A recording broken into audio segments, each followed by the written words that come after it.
Pero the total project cost ay nasa. At eto naman mga tol, yung bedroom. May isa tayong naging client. Engineer, ayoko na may grills kasi parang nasasakal ako. So yun nga mga tol, dito pa rin, gumamit tayo dito ng gypsum board sa mga ceiling natin at napakaganda ng finish. Wala kang makikita ang crack mga tol. Ang linis. Meron tayo ditong 1 bedroom at dito na lang yung mga outlets nila. Pag naglagay ka ng TV dito, so nakaabang yung mga outlets for entertainment. And then, pwede ka maglagay ng sofa or dito yung dining area mo. Oops, nga pala mga tol ha. Ito nga pala, at gusto ko lang i-share sa inyo ha. Ito nga palang lababo ay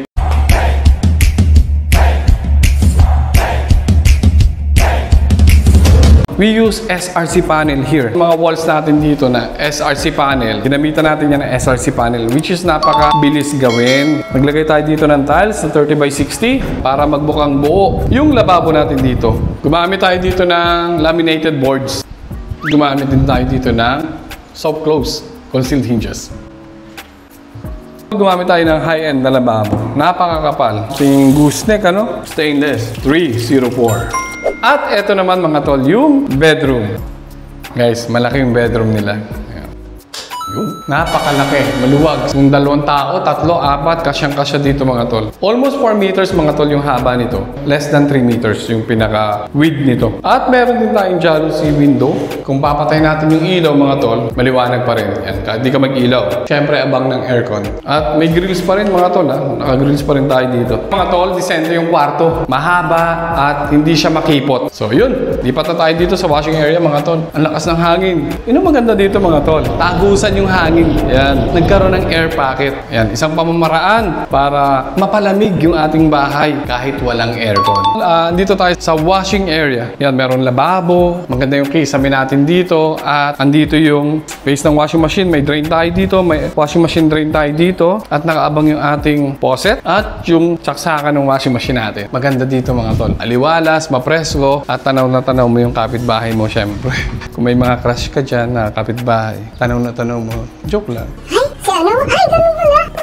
Ayun. Nga pala mga tol, meron tayo ditong fire exit. At na-check na ito ng Bureau of Fire. Okay na, meron na tayong occupancy permit dito sa project natin sa Parañaque. At meron din tayong motor. Kasi napakahina ng water sa second floor. Although sa baba, medyo banayad lang, okay lang. Pero pagdating sa second floor, mahina yung bigay ng tubig. Dito sa washing area, no, gumamit din tayo ng PVC ceiling panel. Yan, may ilaw tayo. Sa mga nagtatanong, ano nga ba itong nakikita nyo dito? Guys, this is a smoke detector. One of the requirements kapag tayo ay humihingi or nag-a-ask ng occupancy permit, nagpapalagay sila ng mga ganyan para maalarma tayo kung may sunog na nagaganap sa ating mga bahay. At meron tayo ditong lababo. Guys, ano pa rin to ha? SRC panel to mga tol. Kapalitada pa yan. May pintura pa to mga tol. Naka-tiles tayo, 30 by 60. May plano na tayo. May maganda tayong lababo dito mga tol. Pang malakasan yung lababo natin dito. Makapal yung pagka-stainless. Matibay ito mga tol. Ayan. Pwede ka dito tumambay kung gusto mo habang nanonood at nagpapahangin. So, check naman natin yung bathroom. So, pagpasok mo dito mga tol, bubungad yung shower area at meron tayong lababo at magandang inodoro. Dito nga pala sa project natin na to, actually sila boss na ang bumili na mga bathroom fixtures. Which is maganda. Ang kinuha nila, ayan, nakasilat na to. At meron tayong bidet dito. Ayan, magana na. Tsaka ito, may lagay tayo ng towel. Ayan.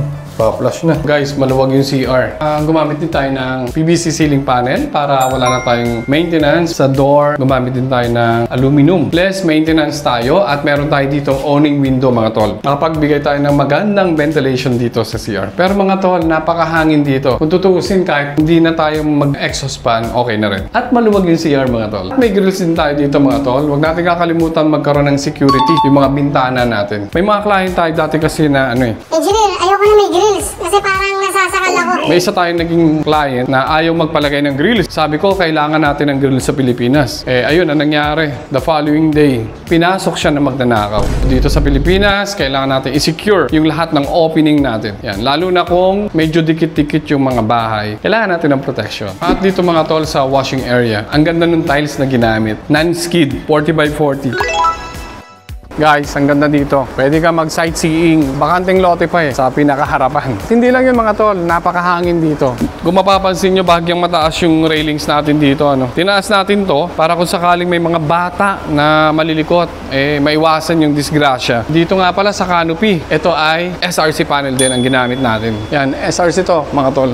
Nire-enforce natin ng mga tubular. Yan, nagposte tayo dito at gumamit tayo ng 2x3 yan mga tol. So ang kulang na lang dito mga tol ay yung canopy light. Yan, pero nakabili na tayo. Sumit lang, kuhanin ko lang. Ang tawag nila dito Tabo Light. So matagal na natin ginagamit ang brand na Firefly. Mura na, matipid pa sa kuryente kasi LED na to mga tol.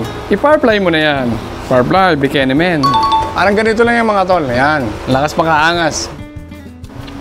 So yun nga mga tol, andito tayo sa second unit. Kumbaga pare-parehas lang yung makikita nyo. Pero ito yung pinaka masasabi natin nasa eskwela. Kasi yung lote natin dito is medyo pa-triangle. Pag minsan yung mga lote natin na bibili, ay hindi naman talaga eskwalado. Yung iba, perfect rectangle. Yung iba, trapezoidal. Yung mga triangle na lote pa nga eh. Pero itong area na to, ito yung masasabi natin perfect yung mga sukat dito kasi eskwalado. Yung kabilang side medyo tumatabingi siya sa dulo. Nga mga tol, pare-parehas lang makikita nyo dito.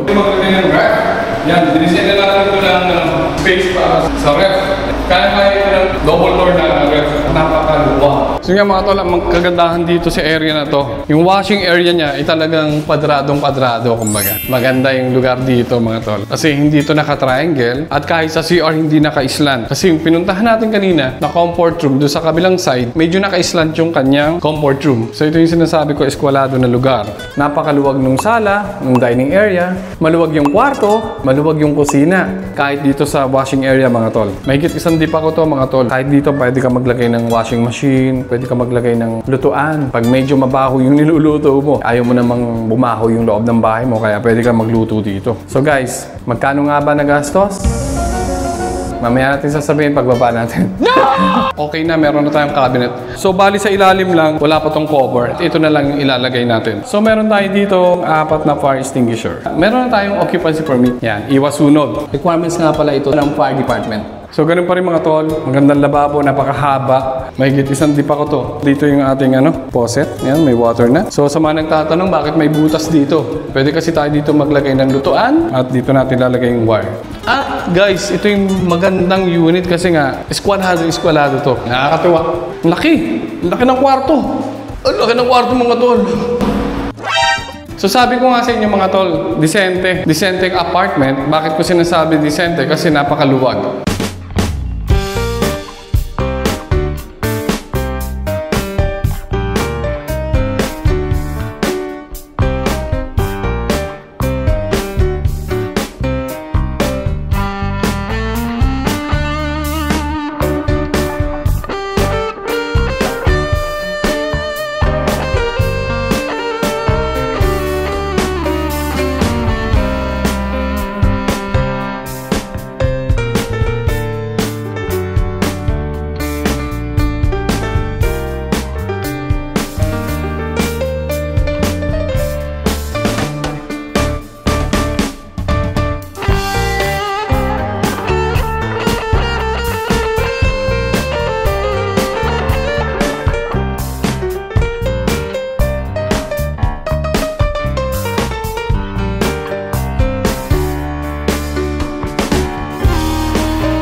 So yun nga mga tol, para sa mga nagtatanong, ang nagastos natin dito sa total na project cost, ang total project cost nito ay nasa 6 million.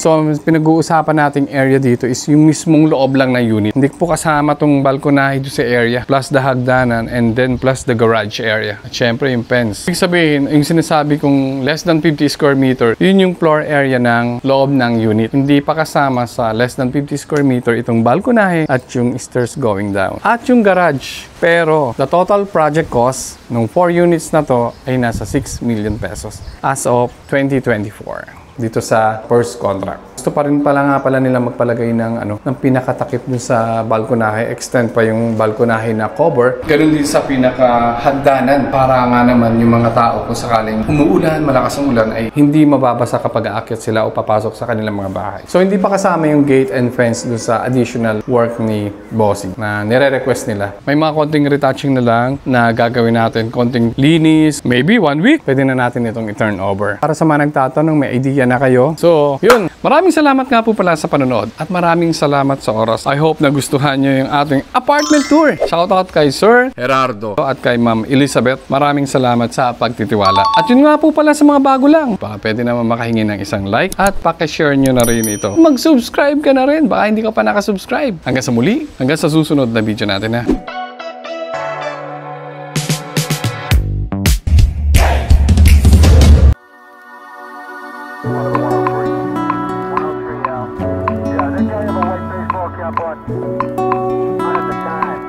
But they said they both say mid-20s, kind of light blonde hair, light brown